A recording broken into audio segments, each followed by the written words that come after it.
urasa mugenzi we nk'uko kwera. Eka sa zanira uwo muti ku ziko turako twomukanda akage.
Kera kuri basogokuru na basogokuruza ntabwo hari haba doctor, ntabwo hari habo bose, nta n'ibitaro byari bihari.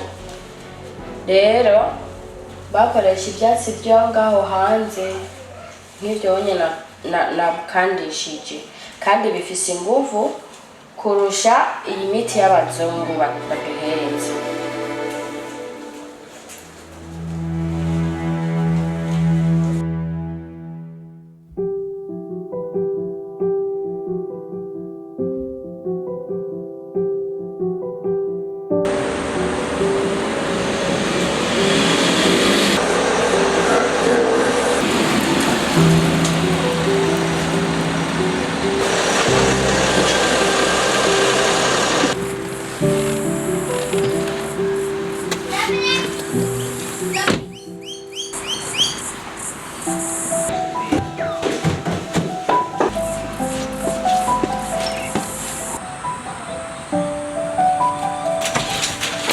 Uvuye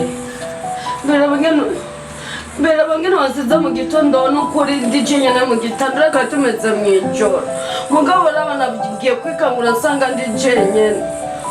Nge banza ayo maraso avuye uvuye he kwera irabaye amaraso uvuye kwica abantu b'abandi wewe ubwo nge banze ndabe nanje ntuhavuge nakunyica nanje banze nje kuraba ibyo wasize mu bwari.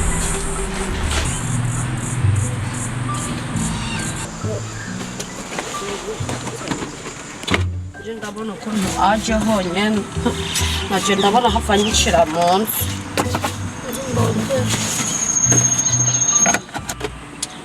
Ndabona iyi pistolet kwera nimba byitamye bija kunyica.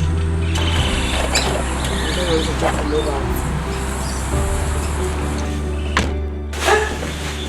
Amaraso yarandiko kumbe sawa umuntu amaraso ashaka gukiraho pasi umujyamo wanje ndaza kumukubita ikintu kiwani kugira ashobore gutahura ibintu by'aya maraso.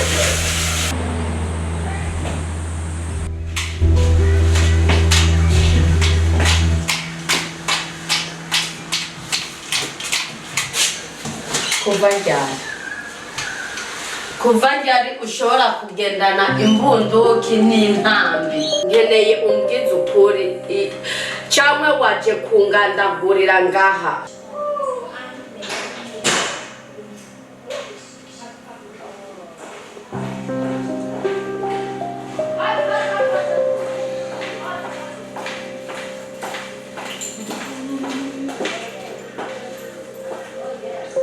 n'ibiki uriko barabandanya uyu ninde ci wa musore yaje gukuraba cagihe yabaye iki rero turabona ca dusanga ahantu nyene arambaraye dusanga ntavuga ca duterura tuzara ngaho mu rugo kuva bikibaye kugeza ino saha ntabwo murabwira polisi canke ambulance biriko birabandanya ntabwo twabwiye ambulance ntabwo twabwiye na polisi kubera basogokuru na basogokuruza bakoresha ibintu vy'ivyatsi iyo babonyeho umuntu yagize ikibazo bakamukandisha ivyo vyatsi rero naje nashitse ngaho ngenda gutora imiravumba aho hanze ndayiteka ca ndaza niyo namukandishije sawa ntakundi mukajya mubyo kumusengera ariko please niwakenera imiti ariyo yose niwakenera handi ikintu cyari cyo cyose ntuzokwitinya kumbwira okay Urakoze cyane.